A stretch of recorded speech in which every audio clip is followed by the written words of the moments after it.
When it comes to house sharing or flat sharing, there are two ways in which it can work, which will let you avail a discount of 1/3 of the total ticket price. Your monthly expense as a student here in the UK can come anywhere between. When you're moving to the UK for the first time as a student, it's best to have a clear idea about the expenses and how to stay on top of it. So in this video, I will give you guys a general idea about what to expect when it comes to expenses. So when you're moving to the UK as a student, you will have many expenses, but for the sake of this video, I have divided the main expenses into 5 different categories. These are accommodation expenses, utility bills that you have to pay in a month, groceries, travel costs, and finally miscellaneous expenses like entertainment or eating out.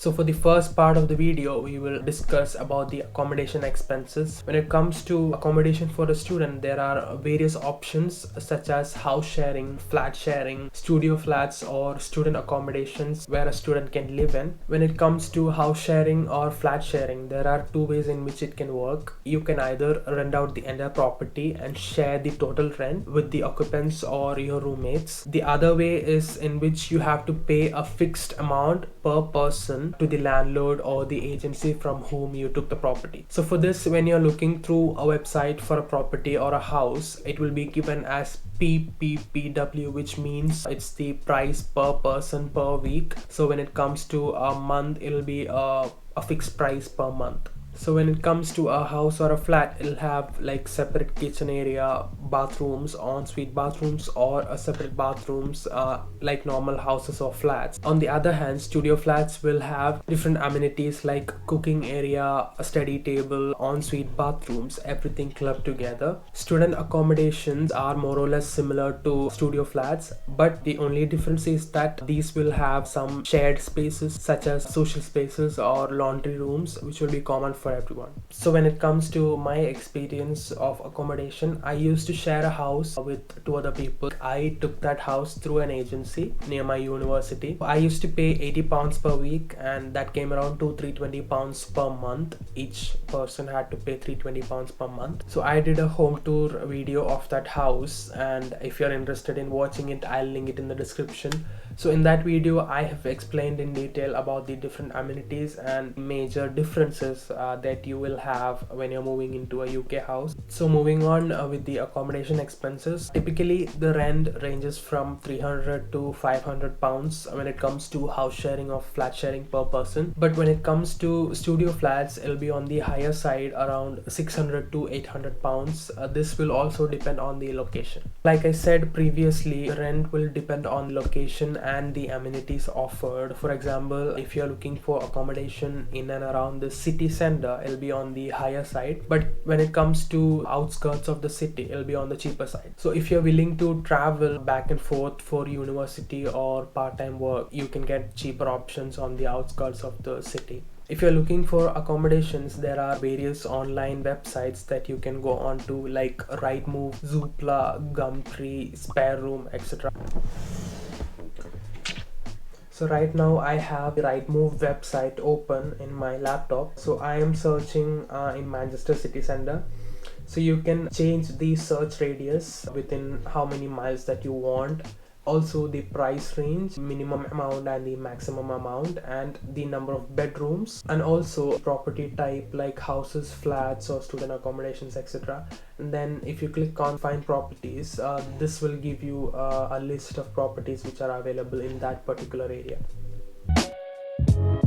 So the next biggest expense after accommodation is going to be utilities or the bills that you have to pay every month. Bills include water, gas, electricity, Wi-Fi, and the personal phone bills that you have. Before we get into the bills, there are 2 types of accommodations with respect to the bills. Ones that include the bills, others that don't. If your accommodation is excluding bills, you will have to set up accounts for each of the bills, that is gas and electricity, water bills, and Wi-Fi bills. In my personal opinion, I believe bills included is a better choice for students, especially when you're earning only the part-time wage. If it is a bills included accommodation, the landlord or the property handler will take care of all the bills. You just have to pay the monthly fixed rent that you have talked out with the landlord or the agency. If it is a bills excluded accommodation and you have to pay the bills on your own, you will have to set up accounts for each of the utility. You will have to set up accounts for each of them by contacting the providers in your area. You can find the cheapest providers in your area by searching online or contacting them through phone. Most times electricity and gas will be provided by the same provider. For example, British Gas, EDF Energy, Scottish Power, Utility Warehouse, etc. are some of the most common available providers. So our house was a bills excluded one, and bills came around to £65 per person per month. So I would say the bills per person can range from £60 to £100 depending on the usage and the number of people you are staying with. We all have mobile phones and we have to recharge our sims because we are using data whenever we are going out. So when it comes to recharging a sim in the UK, it can cost you from £5 to £25 based on the plan that you choose. When you are recharging with a limited data plan, you can choose a £5 plan which will give you a very limited data like 2 GB or 5 GB in a month. So limited data recharge will cost you around £5 to £10 per month, and when it comes to unlimited data recharge plans, it will cost you around £25 to £30. In my opinion, unlimited data plans are unnecessary in the UK because wherever you're going, you will have open Wi-Fi. So I think the only time you need mobile data is when you are traveling on a bus or a train. So it is better to have a limited data plan if you have a Wi-Fi at your accommodation. So moving on to the next expense, which is groceries. The amount you spend on groceries will strictly depend on which supermarket you go to. Price for the same product will vary largely across different supermarkets. So it is important that you find the cheapest supermarket in your locality. So when it comes to comparing prices between the popular supermarkets here in the UK, this picture on the screen, as you can see, is from a website called Which. They basically took the same products from different supermarkets together and they calculated the total price, and this is the ranking they came up with. As you can see, Aldi is found to be the cheapest, followed by Lidl, and as you go further down the list, you can see that other supermarkets like Asda, Tesco, Sainsbury's are further down the list, and there are significant increase in price when you go to these supermarkets compared to Aldi and Lidl. So the average amount that you can spend on groceries will come around to £70 to £80 per month, and this can vary mainly depending on how often do you cook and what kind of dishes do you cook, or if you are splitting the grocery bill with others like your roommates or people you are staying with.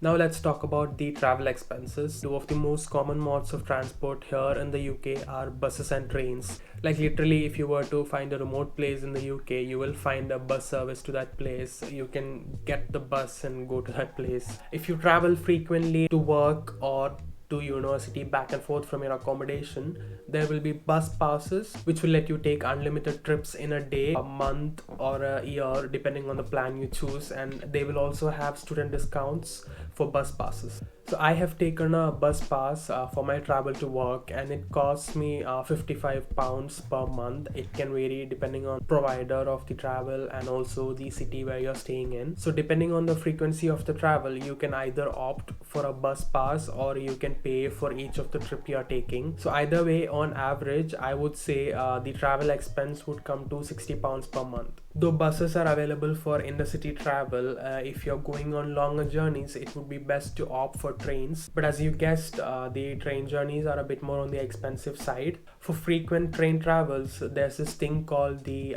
rail card, which will let you avail a discount of 1/3 of the total ticket price. If you travel frequently on the train, you can go for the rail card. This rail card will have a period of 1 year or 3 years based on the plan you choose. So if you have a rail card and you are booking a train journey, it will give you a discounted price because you have that rail card subscription.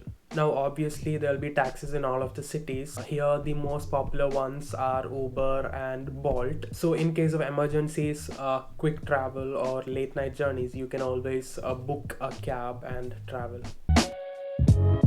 Now moving on to the final category, which is the miscellaneous expenses, which includes entertainment like movies or theater, eating out or other outdoor activities. So mainly in this category I'll talk about entertainment like movies and eating out. So cinemas in the UK can charge you anywhere from £7 to £15 per ticket, sometimes even higher if it's like an IMAX or a 3D movie. Having said that, some cinema groups here in the UK like Odeon Cinemas have a monthly subscription service which will let you watch in their movie theaters unlimited number of times in a month. You just have to pay a monthly fee. So the Odeon pass, which is called My Limitless, will cost you £15 as of now. So it will be taken by direct debit from your account on a monthly basis, and it will let you watch unlimited movies in any Odeon theater. So next we'll talk about eating out.